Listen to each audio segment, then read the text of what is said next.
This webcast and any accompanying materials are copyrighted by the American Association for Respiratory Care. Any public display, sale, copy, or distribution of the video or materials may only be undertaken with the prior written consent of the AARC. Copyright 2014, all rights reserved. My name is Shauna Strickland. I am a respiratory therapist, asthma educator, and Associate Executive Director at the AARC. I welcome you to today's presentation, Respiratory Therapists of the Future, Credentialing and Competencies.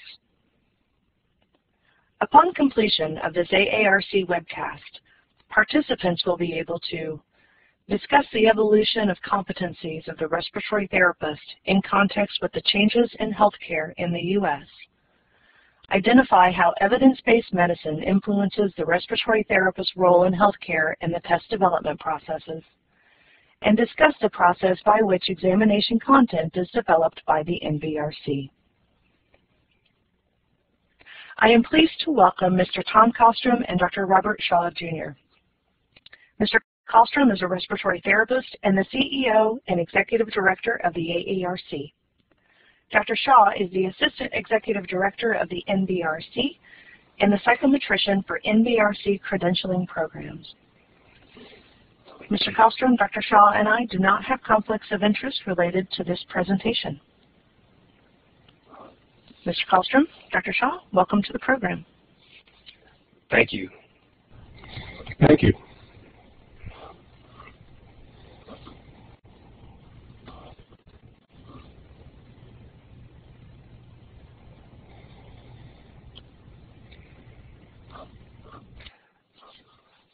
Shauna, let me kick off the conversation today, and it's a pleasure to be able to be here with you and talk a little bit about some of the future as we look into what this profession will be like down the road. As envisioned really back starting in 2008, with an AARC leadership initiated 3 series conferences, of which was called 2015 and Beyond, Respiratory Care 2015 and Beyond. You probably, I'm certainly would think that you would have heard of that by now. So I'll get to that in a little bit, but I'd like to really also tell you that we're not alone. Other professions are looking at the future of where they're going to be and what they need to do to be prepared for the future. I would use the nurses, for example. This particular study by the Institute of Medicine, published about in 2010, basically kind of looked at the future and some of the things that nurses need to do to be prepared to practice in 2015 and beyond, years into the future. Some of the similarities that we found with their paper was that nurses want to participate. They want to practice to the full extent of their education and training, just as respiratory therapists do. They also had a consensus that nurses should achieve higher levels of education and training, and there was a desire to partner with physicians and other healthcare professionals in healthcare redesign. And I think that's so important that we all work together as we put the vision for the future. If we work in a silo, sometimes we're not necessarily able to really succeed as well as we should. But 2015, let me just kind of go over the conferences. Conference 1 essentially affirmed that the healthcare system is in the process of dynamic change, and it's really driven by decreasing cost and improving quality of care. So the second task force conference identified the competencies that we need to assure a safe and effective use of the respiratory therapist as they manage patient care into the future. And then the third conference, which we will not necessarily cover today, was really charged with creating plans to change the professional education process so that therapists are able to achieve the needed skills and competencies that they'd really need to fulfill what we felt was kind of the vision for the future. So the mission the charge, if you will, is to determine the changes in this is the first committee meeting, first conference, to determine the changes required by the profession to meet evolving demands of the medical community and to position respiratory therapists as a vital member of the medical community in 2015 and beyond. Now, keeping in mind this is a dynamic process, things change. Things have changed since the date that we started this whole program. Back 4 or 5 years ago, the Affordable Care Act was really not in place yet, and some of the opportunities that were unknown at the time weren't necessarily on our radar screens. One example is 30-day readmissions for patients. We're looking at October 1st of 2014, about a half a year from now, having patients be readmitted to hospitals within 30 days. The hospitals will have penalties given to them through Medicare. So certainly it's important that we are competent enough to teach our patients the best skill sets so that they don't return back to the hospital. CMS is also working on some other reimbursement for patients that can get education by a clinician, which includes respiratory therapists. So again, things really evolve and change as we move forward. But some of the questions that were asked and needed to be answered at the first conference was, how will patients receive health care in the future? How will respiratory therapy be provided? What would be the knowledge and the skills and the attributes of the therapists of the future so that they could provide this care? What would the education and credentialing systems be to provide this knowledge and skills and attributes? And then how do we get from the present to the future with minimal impact on the respiratory therapy workforce? Again, keeping in mind that we're looking at an evolving change on the workforce right now too. So let's kind of look at the patient population for a bit as we kind of look at the future. Some of the changes that were identified in 2015 in the first conference was that the United States population continues to age. There are more chronic and acute respiratory diseases being diagnosed, and that certainly is true today.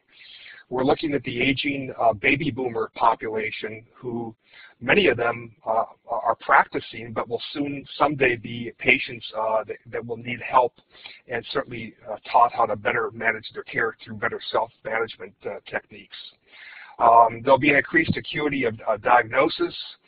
Treatment would be aimed at outpatient management and hospital admission avoidance, and I would also add to that readmission avoidance.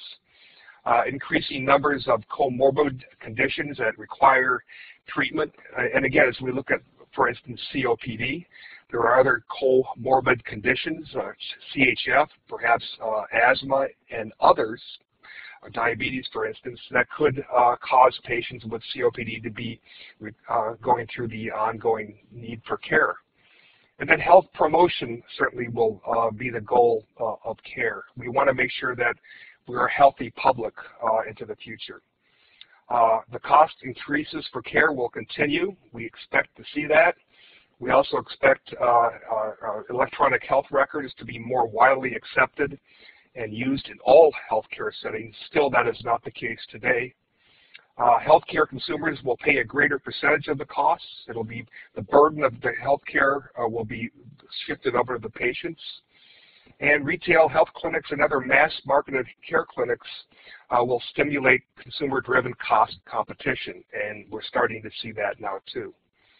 Of course, we know hospitals today and in the future will provide the expensive episodic acute care respiratory management. Obviously, this would be our patients in the ICU, in the emergency rooms, and the real sickest patients that we manage. Subacute care and home care and LTAC care will continue to play more important roles into the future, and I think we're starting to see that movement happen certainly today. There'll be an increased complexity of care, certainly for patients that are in the hospital, and it's important that we are better communicating with our patients in the hospital and certainly once discharged too. Because once they leave the hospital, that they're managing their disease themselves.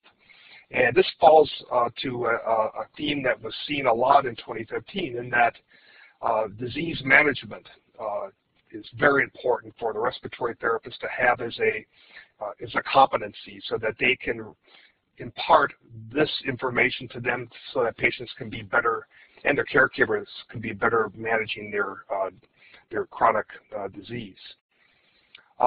Changes in the workforce are also a concern, that there will be an imbalance between available jobs and workers, aggravated by aging and retirement of current providers. Again, we're seeing baby boomers age and leave the workforce, which could cause, essentially will cause, an increase in the vacancies of respiratory therapists. There's also now and into the future will be shortages of teaching faculty and limited numbers of programs that will limit the number of entrants to and graduates from schools of allied health professions. Certainly, we're also hearing a lot about clinical sites. There are just not enough clinical sites are available for many of our programs. The science of respiratory care will continue to evolve. I would encourage you to continue to be a consummate reader of the Respiratory Care Journal. You'll see this on a monthly basis. Respiratory care will be an important part of the future, I think, in all venues, not just the hospital, but in the home, the clinic, and beyond, in the community especially. It's important, the group determined it was important that evidence-based protocols or algorithms would be used as in the provision of care. We introduced protocols in respiratory care probably about 15, 20 years ago, and often, all the time when we put protocols in place, we're able to decrease redundant or unnecessary therapies and really provide the most optimal therapy and the best care for our patients. So protocols are going to likely continue to be used and more relied upon into the future. Most respiratory care will be provided, again, in the acute care setting, ICU, and in the ED, where respiratory interventions will be aggressive and often, because there will be acute patients, life savings, and certainly with patients on mechanical ventilators. They also predicted that a high prevalence of several specific pulmonary conditions in the United States, a proportion of all acute care patients with respiratory issues will present itself too. Often this involves hospitalization for exacerbation of a chronic condition, and certainly a respiratory therapist in many of these particular chronic diseases will play a role.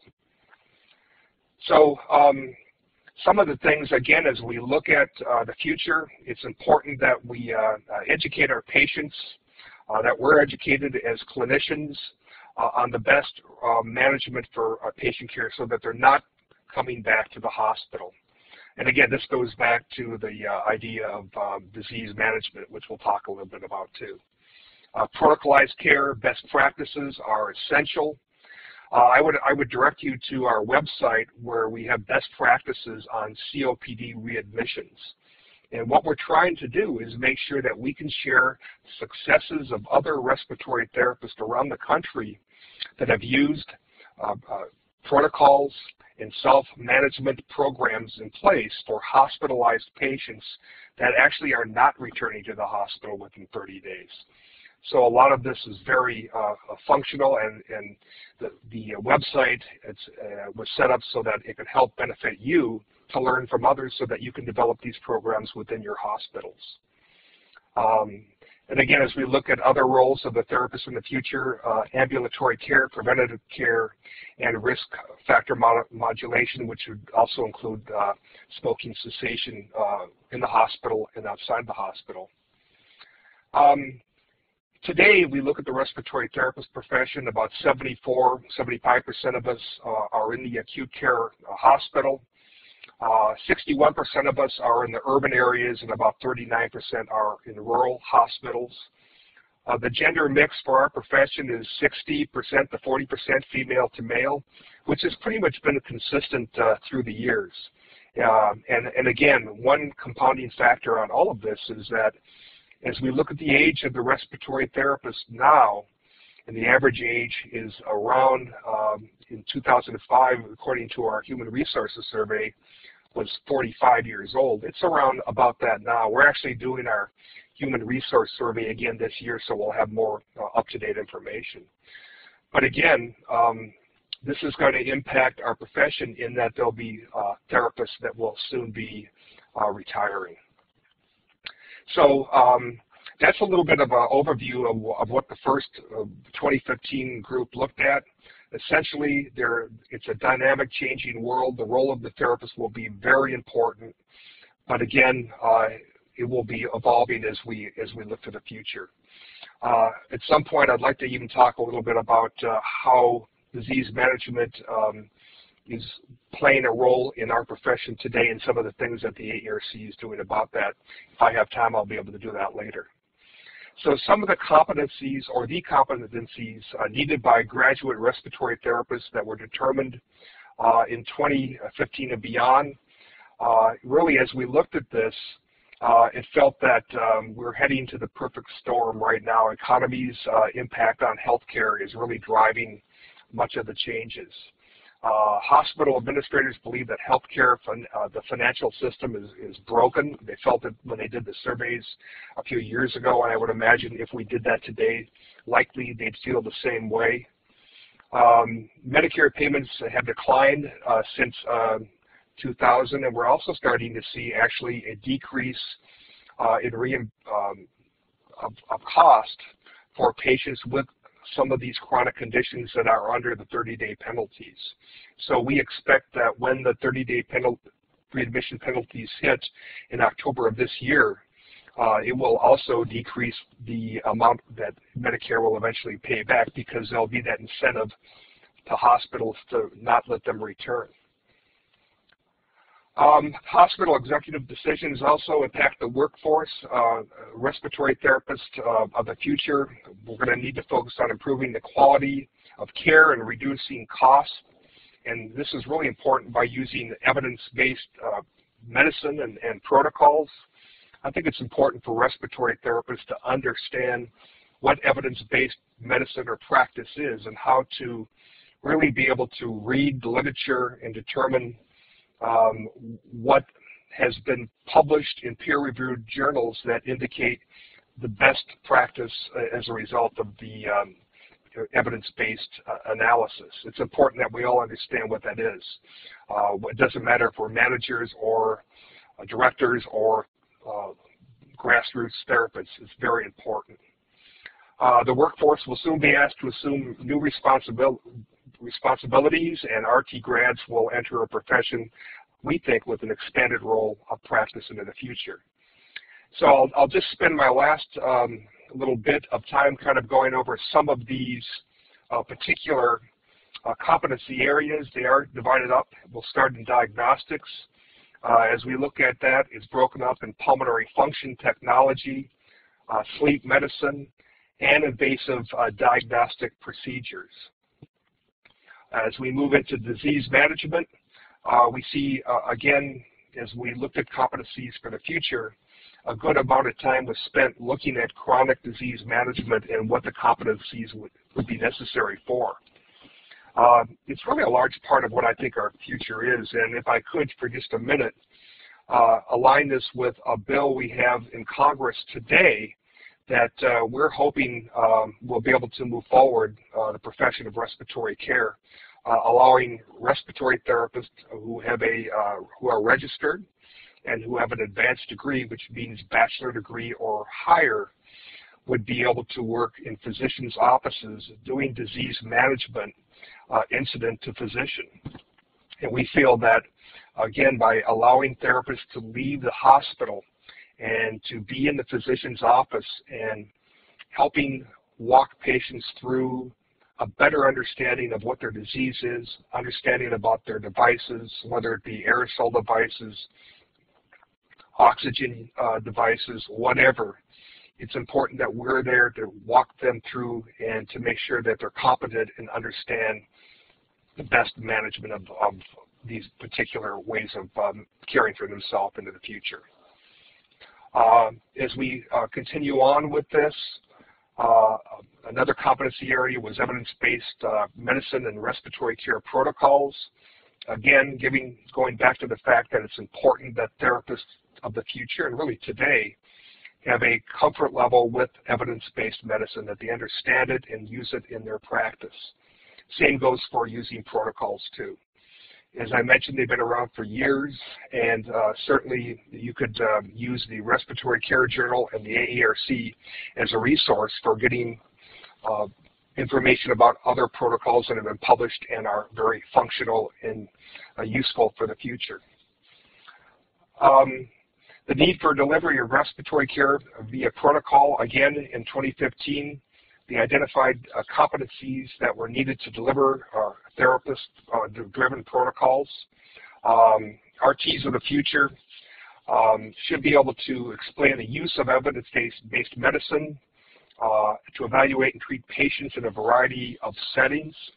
And again, these settings likely in the future will go beyond the hospital.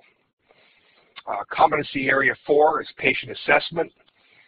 Again, and that includes patient assessment diagnostic data that we use as we assess patients, whether it be blood gas technology or pulmonary function or others. And then the physical exam, the routine things that we need to look at as we assess our patients physically. Then in leadership, 5 parts of this would be how to be a team leader. I would direct you to an initiative that we started recently called the Leadership Institute that was developed for respiratory therapists that are practicing today and into the future, that really allows them to learn from others who have gone before and been able to excel in their particular areas of management, education, or research.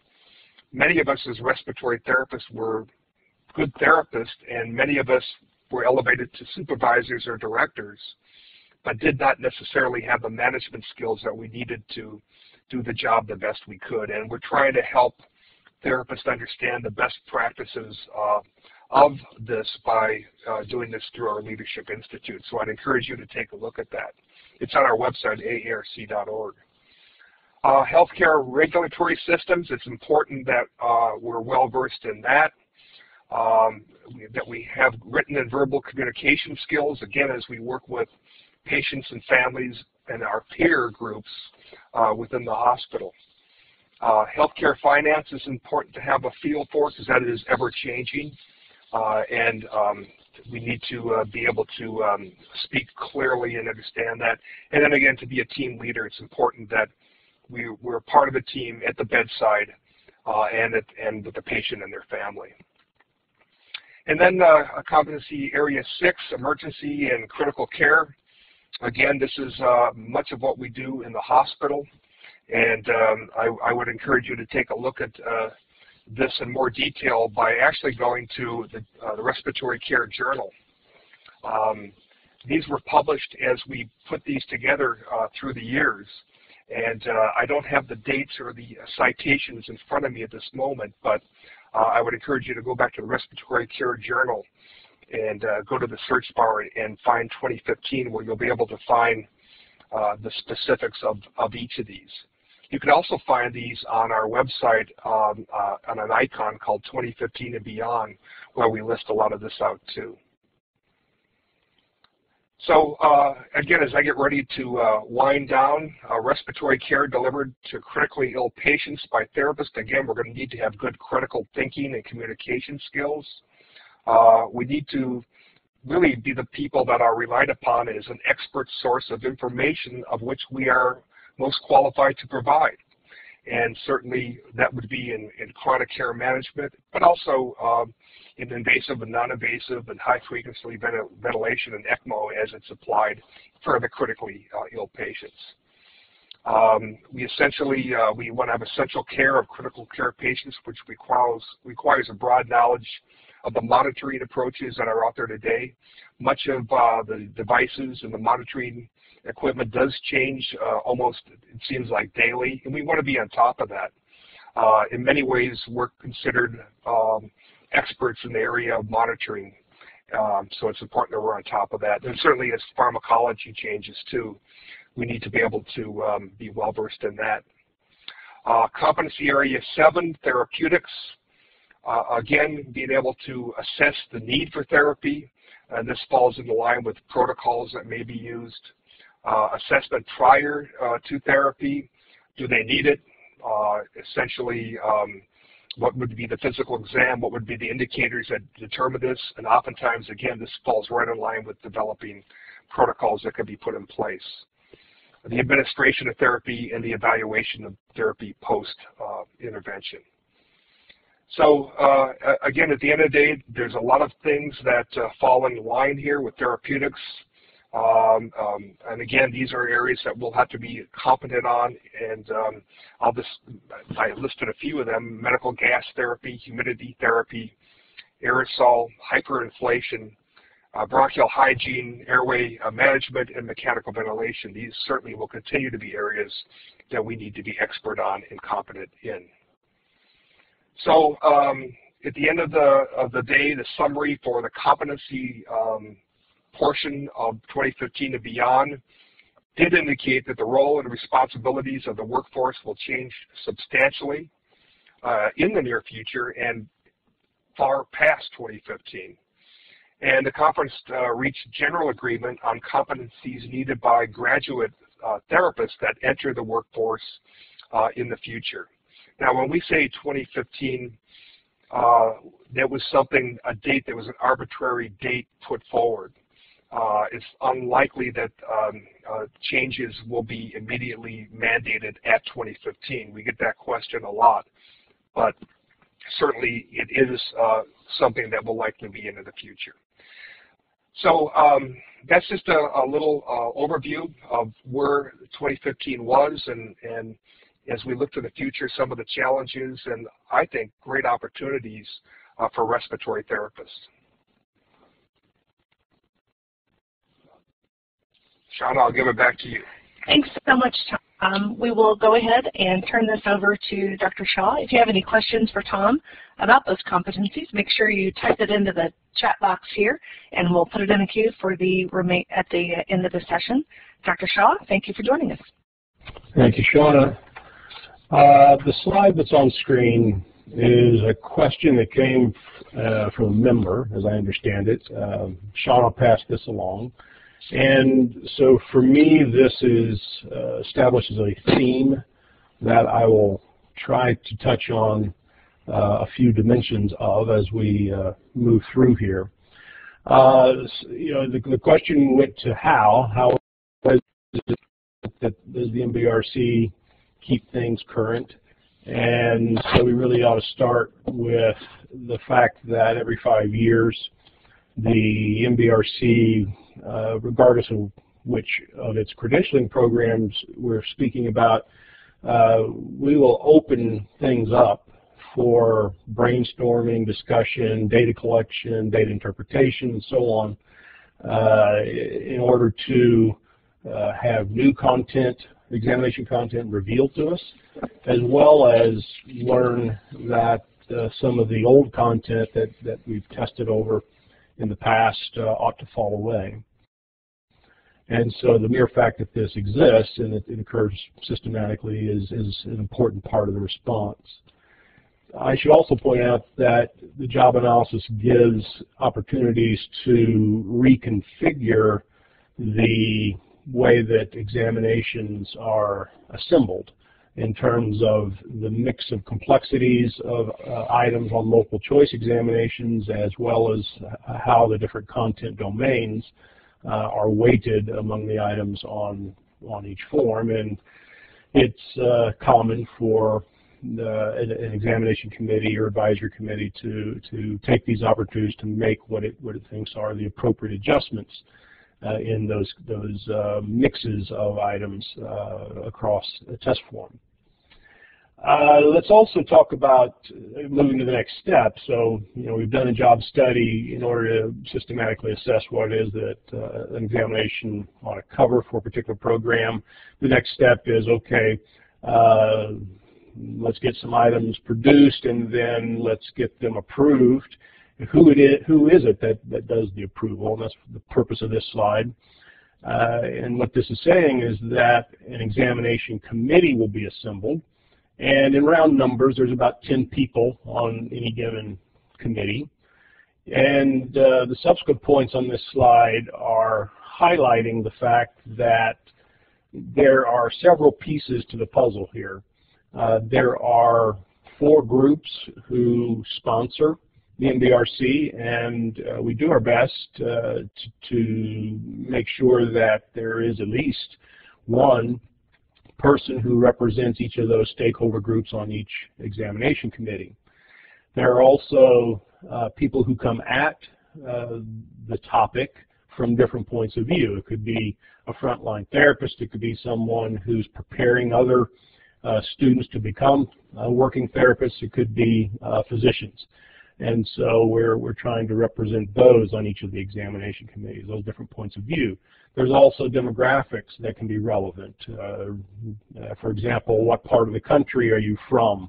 Are you working in a public institution or a private one? What's the gender of the individual? What is the specialty of the individuals who constitute a committee? And these sorts of things, we're just trying to keep an eye on things so that we don't, in a sense, overweight or give a skew or isolated point of view. That we're trying to establish a balance of different points of view across all these things. So that too is an important part of our process. Moving forward, there is a particular part of the procedure that any MBRC examination committee will follow that is actually quite critical to keeping content both current and fair. And that is the requirement that the entire examination committee, each member, must agree about each item that is approved. And there are multiple things to approve about each item. We'll ask the committee, does the content of this item link strongly to this task statement from the content outline, and the content outline in turn sprung from or was a product of the job analysis study. We'll ask them, is the complexity of what is asked of a test taker in responding to this item, does it match up with the classification level, the cognitive level that we associate with that item? And in turn, we have a set of specifications for each test form that will be linked to those levels of cognition. There's also agreement sought about just the clarity of the writing in the stem of the item, and as well as each of the options.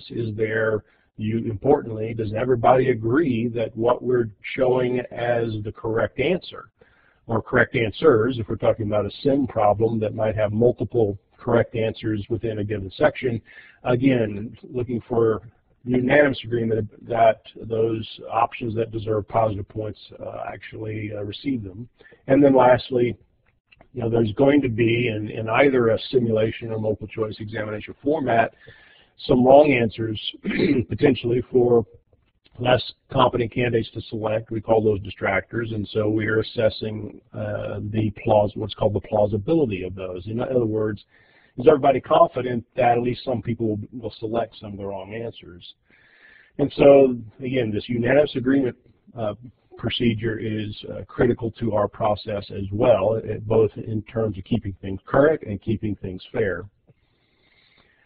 Now, oftentimes the original question about how do you keep content current also is somewhat tied to the question, well, what about textbooks?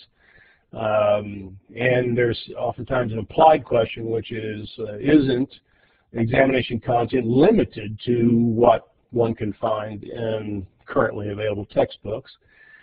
The short answer to that either assertion or question is no, that's not the case. When we do a job analysis study, it's not a study of content in textbooks. It's a study of the job as respiratory therapists are doing it at that point in time. And so there can be things revealed as necessary to the assessment by the job analysis that we're obligated to assess. And textbooks or available peer-reviewed literature may be silent on the topic. And so we're not limiting, we never limit ourselves to what is available in textbooks at any given time. The other thing that I think is important to point out is, if one was making a teacher-made test, it would be a nice enhancement to be able to say that each one of the items I put on my teacher-made test for my classroom had a reference citation, because that will add to my examination the element of peer review. It's not just me saying the answer is correct as the teacher of the class, but I also have support from these other references I'm citing. As you think through that process, yes, peer review is an important thing to have. In fact, the MBRC feels so strongly about it, the fact there ought to be peer review, that in fact that process I just described for you, where you have 10 people who are required to unanimously agree on every element of every item, is its own peer review process. And so, indeed, we do endorse peer review, but we have our own, and we rely on it to tell us which items are appropriate for the examinations. So the next question that I anticipated would fit into this puzzle is sort of, where does evidence-based medicine fit into the approval of content for examinations? And my observation as I interact with all the examination committees of the MBRC is when, during the discussion of an item, an examination committee member speaks up and says something along the lines of, 18 months ago there was this seminal study published that touches on this topic or addresses this topic directly, and it says XYZ is the correct answer. Once that information is shared and everybody comes to agreement, oh yeah, that was a strong study. They controlled for confounding variables. They had a large sample size, so it is appropriate to make more general application of those results and so on. Or it was a meta-analysis of several studies and makes a still stronger statement about practice. The debate about what the right answer is to an item kind of dissipates once we know that there is an evidence-based solution or support for the right answer. But there can still be a lot of debate among the committee members about the wrong answers if we're talking about a multiple choice item, or again, the wrong answers if we're talking about a simulation item. I also wanted to point out that within the MBRC system, we have our own evidence-based system where it's not enough just to get unanimous agreement among an examination committee. We also have to find hard data that verifies that what the examination committee told us was the correct answer to an item indeed seems to be supported by the pattern of responses from the candidate population. So we'll first assemble a set of items from among those that the committee has approved, and we'll place them onto a test form, but internally isolated from the rest of the items, although to a test taker the isolation will not be apparent because these items get mixed in. And so for a period of time we'll expose those items to the responses from the candidates until we're satisfied we have a sufficient quantity of candidates' responses. And then we'll evaluate data and compare it to the keyed response and the wrong responses, and use that to verify that the key is correct and so forth. So that becomes its own evidence-based process. And then the few items that don't make it will get recycled, and many of them get revised based on the information we collect. But then the rest of the items do become operational and can be scored on subsequent test forms. And so that's why I say we have our own evidence-based system for item approval, ultimate item approval. There's also a test form approval procedure with an eye toward content currency or detecting content obsolescence. Within an item bank, among the verified items, a test developer will assemble what we call a draft test form and then put that up for review by members of an examination committee. And importantly, the members of the committee will not see the correct answer marked initially. They'll be asked to make a selection, and that oftentimes when they might get an item incorrect, will trigger some commentary from them. And so we'll compile all the right and wrong answers from our committee members. When we find items about which there's key disagreement, or we find a lot of comments, we'll ask the chair and the vice chair to resolve those. Oftentimes that means that they'll wind up replacing those items by drawing on an item bank and making those replacements. But importantly, this whole test form approval process gives each examination committee, just before a test form is released, the opportunity to evaluate the content of each of those forms. And so that, too, is an important way in which exam forms that are constructed of older items continue to be verified. And one other thing, sort of the last point I want to make here is in the area of continuing competence. I kind of constructed this list with myself in mind, as well as some folks who've been practicing for a couple of decades, to make the point that the examinations, the MBRC examinations that existed 20, 30 years ago, touched on none of the topics you see on the screen. And yet, I would expect that a person who'd be considered competent by today's standards would need to be conversant in these topics. And so there is a bit of faith that an individual, once credentialed, will be committed to a career of lifetime learning, is the phrase, and that they will continue to update their knowledge base. And having a strong organization like AARC clearly helps, and clearly helps one have faith that one will continue one's competence. I mean, you think about the fact that the AARC, in offering an international congress plus a summer forum each year, it's easily a week's worth of content, probably more than that when you consider the fact that there are topics that are offered simultaneously. And so there's a lot of opportunities to maintain one's competency in the area in which one practices. But that too is also part of this keeping content current story. It's also the reason why, starting in mid-2002, the MBRC started a continuing competency program wherein individuals who have been credentialed since that time are asked to document that they have been keeping up to a minimum degree, 30 credits over 5 years and so forth. But indeed, that's also an important part of the story. So that's all I had for the prepared remarks. So, Shauna, I will turn this back over to you. Thanks to both of you. This has been a really instructive session so far. I have a few questions. I'm going to start with Tom and go back to the portion of the session that he delivered. And one of the questions that popped up a few minutes ago is a really great one.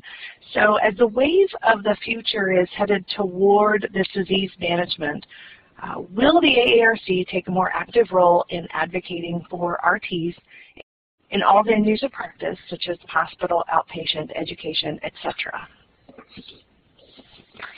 Thank you, Shauna.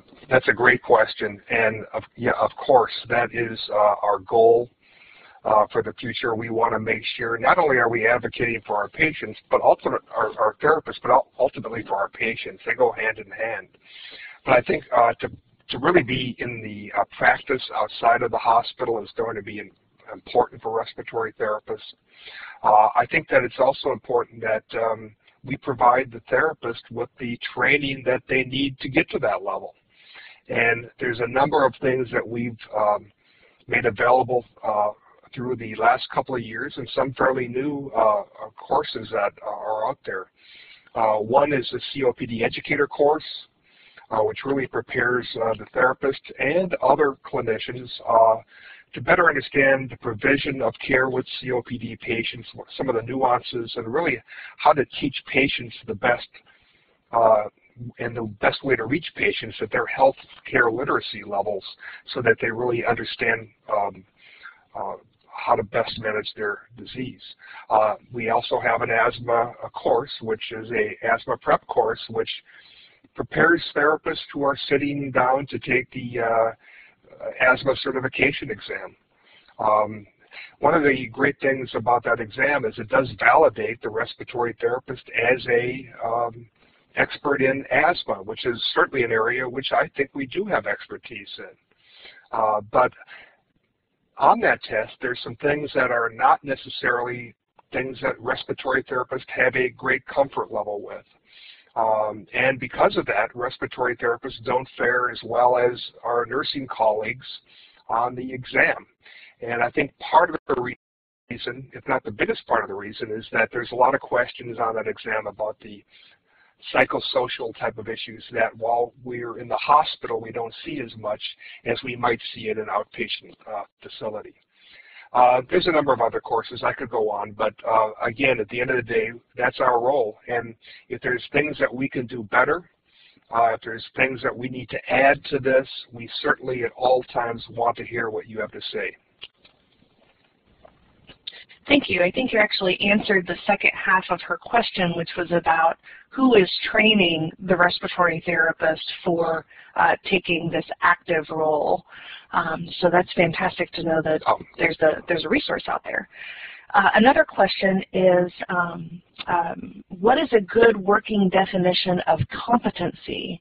That word may be subjective among respiratory therapists. Is that for me? Yes, sir.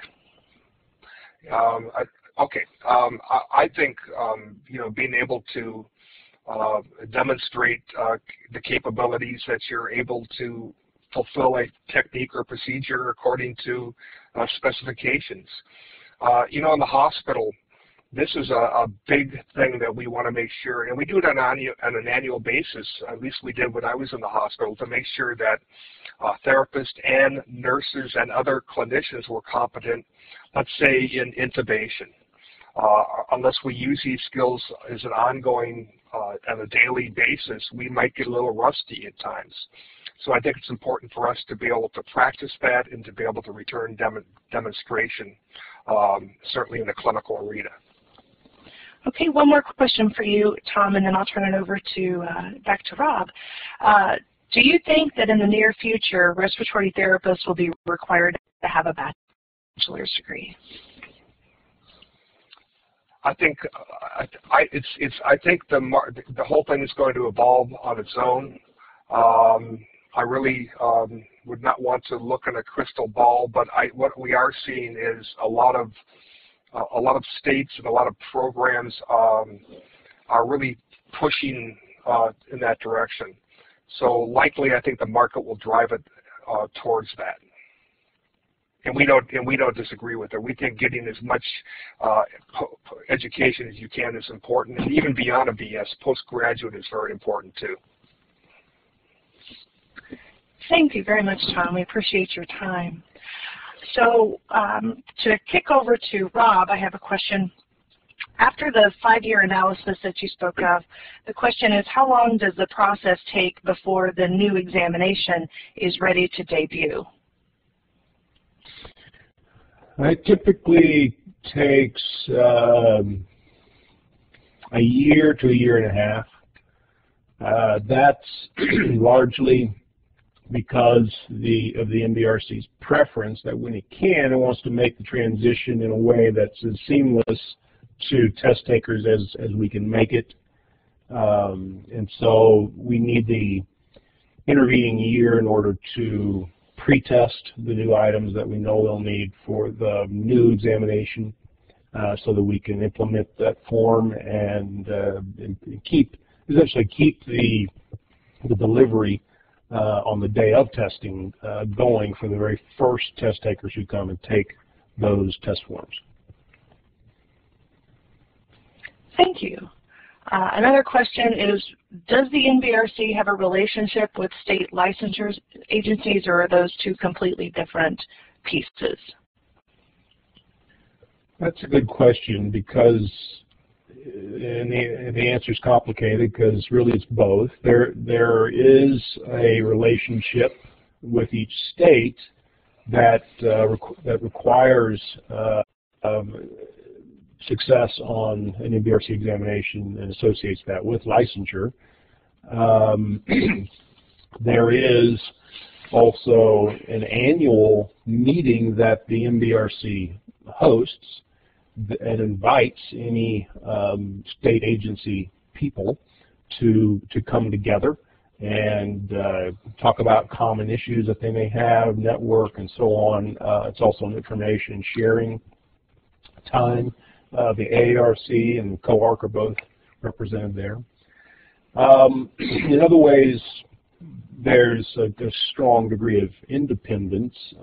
For example, the states aren't telling the NBRC what it should test or what its passing standard ought to be, as an example. So, the answer to the question is really both. There's a relationship. There's an important relationship with each state. There's also an important degree of independence. Thank you. We also have a couple of questions about the new 2015 exam matrix. If you could talk about that for a moment. The question is, could you explain to us why the new exam matrix changed to the therapist multiple choice examination?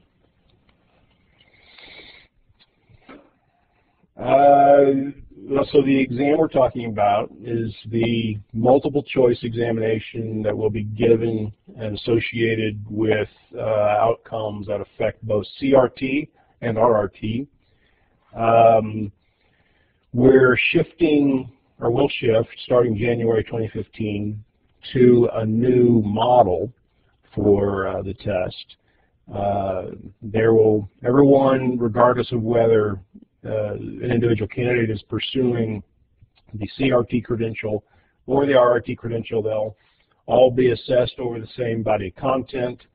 The expectation is that an RRT will demonstrate a higher level, or will have a higher level of proficiency, and therefore will typically achieve a higher score. So this will be one exam that will have two cut scores associated with it. The lower of the two cut scores, if an individual equals that low cut score or exceeds it, then the individual will become a CRT straight away.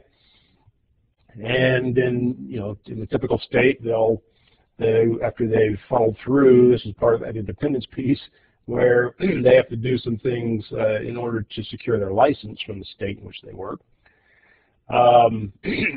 If the individual achieves or equals or exceeds the high cut score, then all those other things also happen. They become a CRT, they become licensed. But they also become eligible to immediately pursue the RRT by applying for the ClinSim examination. So we're going to be shifting from, if you think about the RRT credentialing system, shifting from a 3-exam system to a 2-exam system, so that I think is briefly the best way to describe what's happening with that. And if I'm remembering correctly, if our viewers wanted to go to nbrc.org and look in the document library, there is a PowerPoint from Summer Forum a couple of years ago that all of this was outlined. Is that correct?